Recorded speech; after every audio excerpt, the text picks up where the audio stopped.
अब हमारे पास जो नेक्स्ट जो टॉपिक है वो है हमारे पास हेक्सोस मोनोफॉस्फेट शंट, जिसको हम एचएमपी शंट भी कहते हैं। HM sorry P H M P shunt. तो ये है हमारे पास एचएमपी शंट। सही है। हम क्या करते हैं एचएमपी शंट्स में, वही ग्लूकोज है, वही ग्लूकोज सेक्स फास्फेट, वो फ्रुक्टोज सेक्स फास्फेट, ग्लाइसरॉल्डिहाइड 3 फास्फेट, वो ग्लाइकोलाइसिस वाला पाथवे है, ये पायरेवेट हमने बनाया। लेकिन जब आप एक्स्ट्रा खाना खाते हो तो उससे फिर हम क्या बना देते हैं, बहुत सारी चीजें बना देते हैं, जैसे न्यूक्लियोटाइड बना देते हैं, जैसे कि हम जो है ना हमारे पास बहुत सारे और भी चीजें, फैटी एसिड बना देते हैं, फैट्स बना देते हैं, एक्सेट्रा एक्सेट्रा। तो ये वही चीज है। अब ग्लूकोज यहाँ पे तो हमने वो वाला ग्लाइकोलाइसिस वाला पाथवे तो अब हो गया है, लेकिन अब हमने इस ग्लूकोज, अब जो ज्यादा ग्लूकोज है इसका हमने क्या करना है, इससे हम क्या कर देते हैं कि ग्लूकोज सिक्स फास्फेट है, इससे हम सिक्स फास्फोग्लूकोनेट बना देते हैं with the help of glucose six phosphate dehydrogenase. क्योंकि हम इससे एक हाइड्रोजन निकाल लेते हैं ग्लूकोज सिक्स फास्फेट से, इसलिए मैंने इसका नाम भी वही रख दिया, ग्लूकोज सिक्स फास्फेट डिहाइड्रोजिनेज। वो हाइड्रोजन मैंने इससे निकाल के एनएडीपी को दे दिया है। ये एनएडीपी है, ये एनएडीएच नहीं है। सही है। एनएडीएच अलग चीज है, एनएडीपी अलग चीज है। एनएडीपी का बहुत सारा काम है, आगे हम पढ़ेंगे अब। सही है। ये एनएडीपी को हमने इससे हाइड्रोजन निकाला और वो एनएडीपी को दे दिया। एनएडीपी जो है ना वो एनएडीपीएच में कन्वर्ट हो गया। अब ग्लूकोज सिक्स फास्फेट पे हमने सिक्स फास्फोग्लूकोनेट बनाया। पीछे जो चीज रहती है इसे हमने एक हाइड्रोजन निकाला, जो पीछे इससे जो चीज रहती है उसको मैं ये नाम देता हूँ, सिक्स फास्फेट ग्लूकोनेट। अब मैं इस सिक्स फास्फेट ग्लूकोनेट से एक और हाइड्रोजन निकाल लेता हूँ, साथ में CO2 भी निकलेगा। इसको याद करने की जरूरत नहीं है CO2, ठीक है, लेकिन एक निकलेगा, जहन में रख लो बस। सेक्स फास्फोग्लूकोनेट से अगर आप एक हाइड्रोजन को निकाल देते हो तो एनएडीपी, वो हाइड्रोजन में एनएडीपी को दे दूंगा, वो एनएडीपी एनएडीपी में कन्वर्ट हो जाएगा, और पीछे जो चीज रह जाएगी उसको मैं राइबोलोज 5 फास्फेट कहूंगा। अब इस राइबोलोज 5 फास्फेट से मैं राइबोस 5 फास्फेट भी बना देता हूँ। अब ये जो राइबोस 5 फास्फेट है ना, ये बिल्कुल जो मेटाबॉलिज्म का लास्ट चैप्टर होगा वो न्यूक्लियोटाइड और न्यूक्लियोसाइड्स होंगे, वहां पे हम इनको दोबारा एक्सप्लेन करेंगे कि इस राइबोस 5 फास्फेट से हम न्यूक्लियोटाइड्स बनाते हैं, न्यूक्लियोटाइड सिंथेसिस करते हैं। किस तरह करते हैं बिल्कुल लास्ट चैप्टर में हम पढ़ेंगे। ठीक हो गया। ये राइबोस 5 फास्फेट से हम फिर दोबारा ये बना देते हैं फ्रुक्टोज 6 फास्फेट, ग्लाइसरॉल्डिहाइड 3 फास्फेट, इससे हम दोबारा ये भी बना देते हैं। लेकिन इससे हम ये चीजें भी निकाल लेते हैं, एरिथ्रोज, जाइलुलोज, सीडोहेप्टोलोज। ये बेसिकली शुगर्स है, ये भी एक शुगर्स है। ब्रेन, हम ब्रेन ये यूज कर देते हैं, आपका जो ब्रेन होता है ना वो ये यूज कर देता है। इसके लिए जो एंजाइम जरूरी है वो है हमारे पास ट्रांसकीटोलेज, TPP। इसका शॉर्ट फॉर्म जो है ना वो है TPP, जिसका हम कहते हैं ट्रांसकीटोलेज। अब ट्रांसकीटोलेज का होना जरूरी है क्योंकि ये इससे ये शुगर्स भी निकाल देते हैं, और फिर जो है ना ये आगे इसमें कन्वर्ट हो जाते हैं, इसमें कन्वर्ट। ये है हमारे पास बेसिकली एचएमपी शंट्स। अब अगर फॉर एग्जांपल इस ट्रांसकीटोलेज के लिए ना थायमीन का होना जरूरी है, थायमीन B1 जिसको हम कहते हैं B1, विटामिन B1, ये B1 इस ट्रांसकीटोलेज के लिए जरूरी है। B1 होगा ट्रांसकीटोलेज काम करेगा, नहीं है तो भाई साहब ये काम नहीं करेगा। ये शुगर्स भी नहीं बनेंगे, आपका ब्रेन के लिए जो शुगर जरूरी है वो भी तो जरूरी है ना, चाहिए। ठीक है ना, तो ये काम नहीं करेगा। तो इसलिए जो है ना हमने वर्निकी कॉर्शिकोव डिजीज हमने पहले पढ़ा था। ठीक है ना, तो इसलिए पेशेंट्स को ये भी हो सकता है। अब तो जैसे ये NADPH बनाया हमने ना, अब इस NADPH का बहुत सारा काम होता है भाई। इस NADPH का हमने, इससे हमने काम निकालना है। किस तरह काम निकाल लेते हैं, अब ये NADPH हमने इधर HM पेशेंट्स में बनाया। ठीक है। अब ये NADPH आगे जाएगा हमारे पास लीवर में, ये वो ग्लूकोज सिक्स फास्फेट है, HM शंट है, वो NADPH जो हमने ऊपर बनाया। अब ये वही NADPH है, ये आके लीवर में हम इससे फैटी एसिड बना देते हैं। किस तरह बना लेते हैं नेक्स्ट चैप्टर में पढ़ेंगे। कोलेस्ट्रॉल बना देते हैं, किस तरह बनाते हैं नेक्स्ट चैप्टर में पढ़ेंगे। न्यूक्लियोटाइड बना, किस तरह बनाते हैं लास्ट चैप्टर में पढ़ेंगे, ठीक है।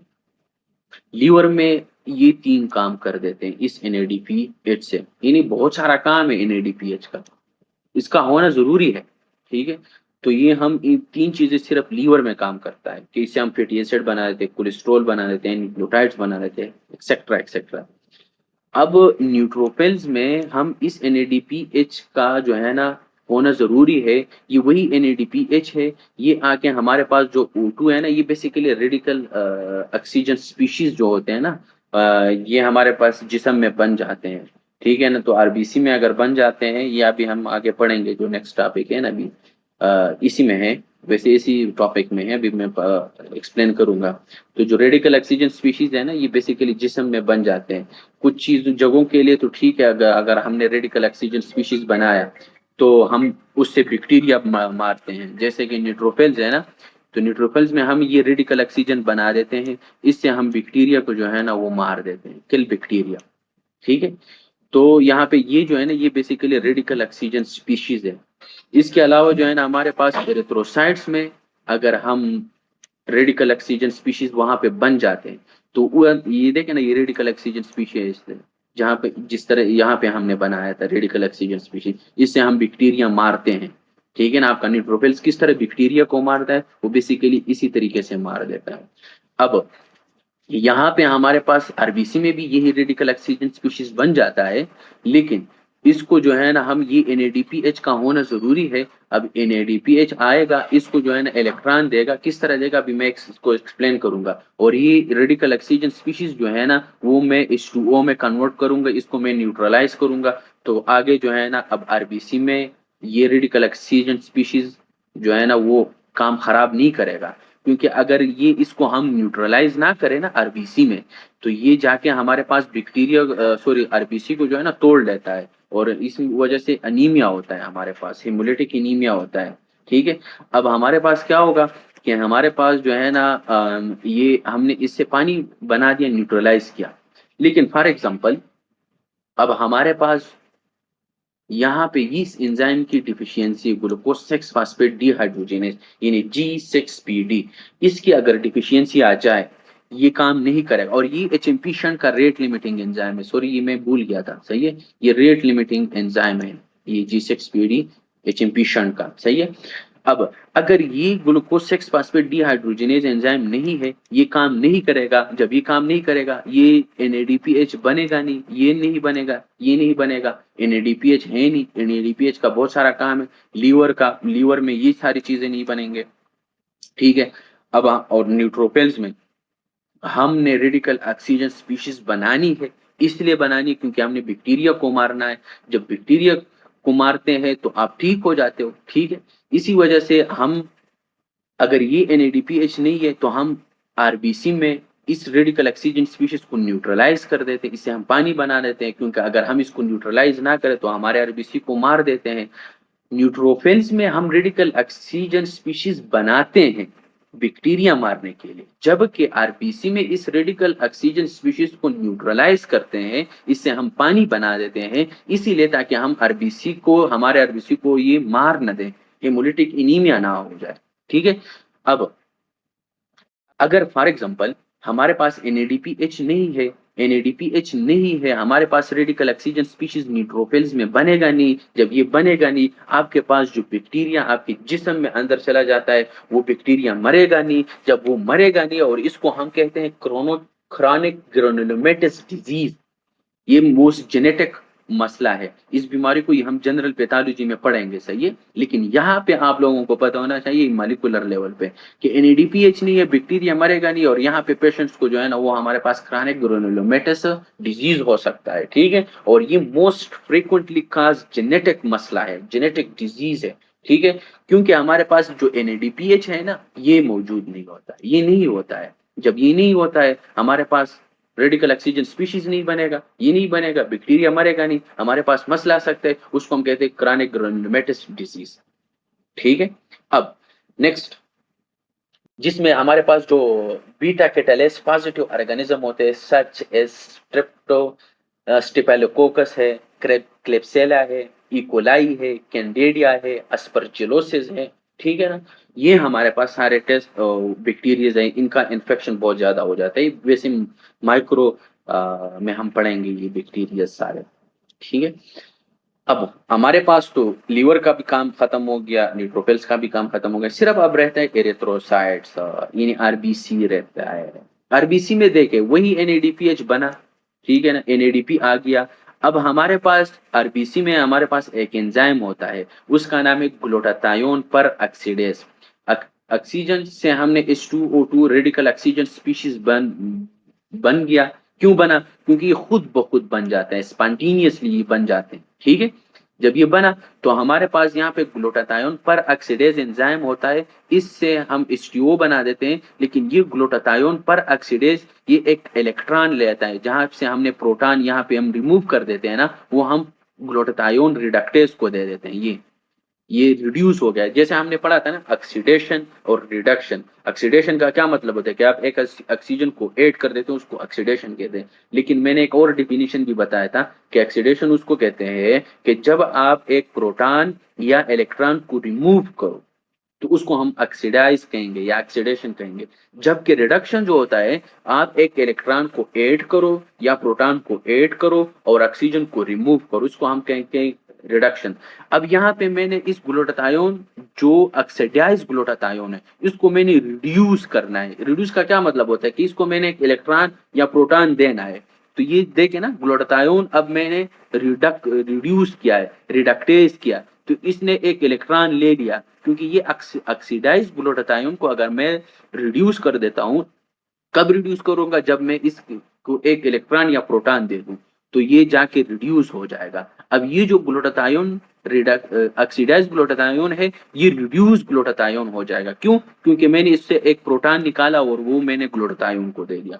वो ये रिड्यूस ग्लूटाथायोन आएगा, वो इस ग्लूटाथायोन पर ऑक्सीडेज को ये इलेक्ट्रॉन देगा, ये रिड्यूस ग्लूटाथायोन दोबारा ऑक्सीडाइज हो जाएगा और इसी तरह ये साइकिल चलता रहेगा।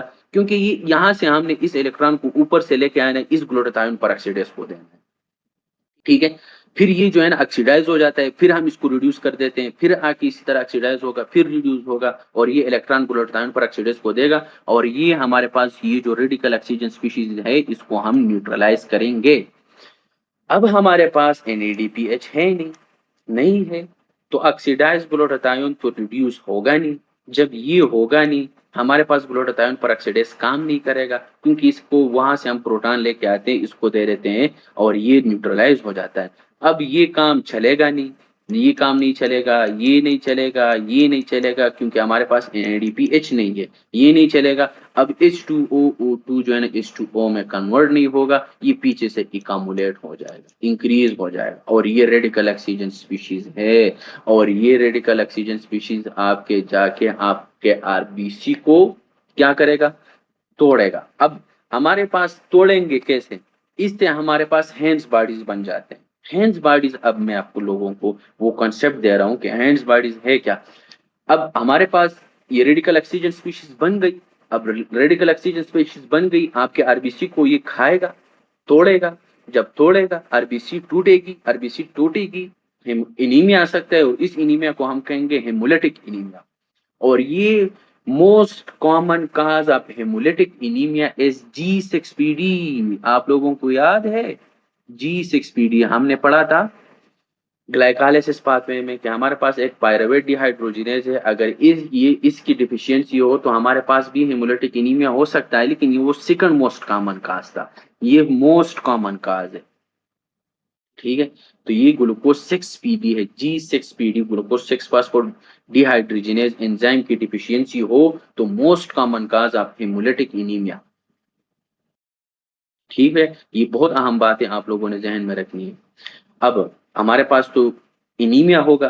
अब इसके बाद हमारे पास हैंड्स बॉडीज बनेंगे। हैंड्स बॉडीज किस तरह बनेंगे? क्योंकि ये देखिए हमारे पास आरबीसी टूट रहा है, एनीमिया हो रही है, हमारे पास हेमोलिटिक एनीमिया है।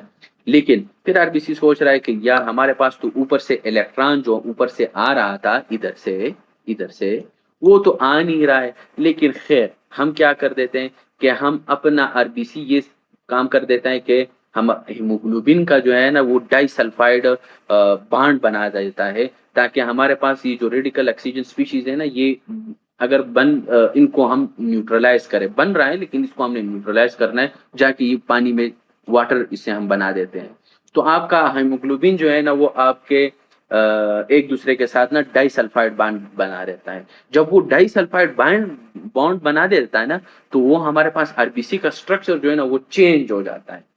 बेसिकली हमारे पास स्ट्रक्चर कुछ इस तरह से है ना आरबीसी का। अब नॉर्मल इसी तरह होता है, लेकिन अगर इसमें हीमोग्लोबिन एक दूसरे के साथ डाइसल्फाइड बॉन्ड बना दे ना, सल्फर और उसके साथ जो है ना वो इसके साथ एक बॉन्ड बन जाता है, तो ये आरबीसी का जो स्ट्रक्चर है, क्योंकि अब हीमोग्लोबिन अपनी स्ट्रक्चर में चेंजेस लाई, क्योंकि एक दूसरे के साथ बॉन्ड बनाए, जब ये बॉन्ड बना देते हैं तो ये आरबीसी का जो स्ट्रक्चर है ना वो कुछ इस तरीके से हो जाता है। ठीक है, जब ये इस तरीके से हो जाता है ना, तो हमारे पास अब इसको हम कहेंगे हैंड्स बॉडीज। ठीक है, लेकिन हैंड्स बॉडीज हमारे पास जो हमें पता चल जाता है ना, एक टेस्ट होता है इसके लिए, जिसमें हीमोग्लोबिन का जो कलर होता है ना वो ब्लू कलर आ जाता है। अभी नेक्स्ट स्लाइड में मैं आप लोगों को बता दूंगा। इधर देखें ना, ये नॉर्मल है। अब हीमोग्लोबिन जो है ना वो डी नेचर हो गया है, ये देखें डी नेचर हो गया, तो डी नेचर हीमोग्लोबिन, और इसको हम कहते हैं हैंड्स बॉडीज। ये देखें, ये देखें ना ब्लू कलर आ गया है, देखें ये ये ये ठीक है ना। तो ये हमारे पास एक टेस्ट होता है, उस स्टैंड होता है ना, स्टैंड में हमें पता लग जाता है कि अगर ब्लू हो गया तो ये हमारे पास हैंड्स बॉडी, और ये हमारे पास हैंड्स बॉडीज आ जाती है, देखिए। ठीक है ना, ये हैंड्स बॉडीज है, थोड़ा सा मतलब ब्लर्ड है ये, लेकिन बस आप लोग समझ लो। अब हमारे पास तो ये तो बना, ये वाला स्ट्रक्चर तो बन गया, लेकिन ये जब स्प्लीन के पास चला जाता है ना, स्प्लीन के पास ये वाला आरबीसी, आरबीसी में कोडिंग हुई होती है इस स्ट्रक्चर की। स्प्लीन में वहां पे फौज खड़ा होता है। फौज ये होता है, ये जो मैक्रोफेजेस होते हैं, मैं उसकी बात कर रहा हूँ, सही है, उसके लिए मैं एक नाम यूज करूंगा, फौज, आर्मी। तो वो क्या काम कर देता है, वो वहां पे खड़े होते हैं कि अगर कोई बाहर का बंदा आएगा तो उसको हम गोली मारेंगे और तोड़ेंगे। कोई भी बंदा हमारे इलाके में या हमारे मुल्क में नहीं आ सकता है भाई। तो वो मैक्रोफेजेस ये काम कर देते हैं, उनको पता है कि ये हमारे बंदे हैं, ये किसी और जगह का बंदा है। तो आरबीसी का स्ट्रक्चर अब चेंज हो गया है। अब आर्मी को तो पता नहीं चल रहा है, आर्मी में तो भाई उन लोगों को तो दिमाग में ये लगाया हुआ है कि ये बंदा अपना है, ये बंदा पराया है, कोई इसके अलावा कोई भी आएगा उसको मार दो। तो जब ये स्ट्रक्चर चेंज कर दे देगा, बंदा वही है लेकिन स्ट्रक्चर चेंज किया है, तो जाके स्प्लीन के जो मैक्रोफेजेस होते हैं ना, इनको तोड़ेगा। और ये जो सिल्स होता है ना, बाइट सेल, आपको ब्लड स्मीयर में ना इस तरीके से कुछ बाइट सेल्स नजर आ जाएंगे, इसको कहते हैं बाइट सेल। नेक्स्ट स्लाइड में अभी आप लोगों को बताऊंगा, इसको कहते हैं बाइट सेल्स। सही है, तो ये बाइट सेल बन जाते हैं, क्यों? क्योंकि स्प्लीन के आर्मी ये सब समझ रहे कि ये भाई अपना बंदा नहीं है, ये कोई और बंदा है, इसको तोड़ो मारो। ये तोड़ता है, उस पे बाइट लगा देते हैं, बाइट बाहर ब्लड स्मेयर में आ जाता है, और इसको कहते हैं बाइट सेल्स। ठीक है ना, ये देखे ना, ये देखे, ये बाइट सेल्स है, ये बाइट सेल है, ये हैंड्स बॉडीज है, हैंड्स बॉडीज है, जो हमें अपने अपने ऊपर पीछे पड़ा। ठीक है, तो ये देखे ना, ड्यू टू मैक्रोफेजेस इसका जो मेम्ब्रेन है वो रिमूव कर देता है। ठीक है, तो ये हमारे पास ये चीजें हैंड्स बॉडीज की समझ आ गई, क्योंकि ग्लाइकोलाइसिस वाले पाथवे में जो पायरुवेट डिहाइड्रोजिनेज एंजाइम वो होता है ना, पायरुवेट डिहाइड्रोजिनेज की मैं बात कर रहा हूँ, सॉरी पायरुवेट नहीं था, कौन सा था यार, ग्लाइकोलाइसिस वाला पाथवे में जिसमें हेमोलिटिक एनीमिया होता है, और अगर वो हम करें तो पायरुवेट डिहाइड्रोजिनेज नहीं था, पायरुवेट काइनेज था, हमने पीछे पढ़ा है ना अभी भी, पायरुवेट काइनेज एंजाइम की अगर डिफिशियंसी हो जाए तो उसमें हमारे पास हेमोलिटिक एनीमिया होता है। हमारे पास जो वो था 2,3-बीपीजी, 2,3-बीपीजी इंक्रीज हो जाता है, और सेकंड मोस्ट कॉमन काज है पायरुवेट काइनेज का haemolytic anaemia, most common cause of haemolytic, और उसमें हैंड्स बॉडीज नहीं थे पायरुवेट काइनेज एंजाइम की डिफिशियंसी में। यहाँ पे G6PD में most common cause of haemolytic anaemia hands bodies होंगे। ये जहन में रख लो, बहुत अहम चीजें हैं। ठीक है, एग्जाम पॉइंट ऑफ व्यू से इधर से क्वेश्चन आते हैं, बाकी की और जगह से कहाँ से डालेंगे, यही चीजें आती हैं। ठीक है, तो आज के लिए ये हमारे पास ये हैंड्स बॉडीज के बारे में हमने बात की, बाइट सेल्स की हमने बात की, और ये लोग आप लोगों का चैप्टर खत्म हो गया। इंशाल्लाह नेक्स्ट हम कल दूसरा चैप्टर स्टार्ट करेंगे।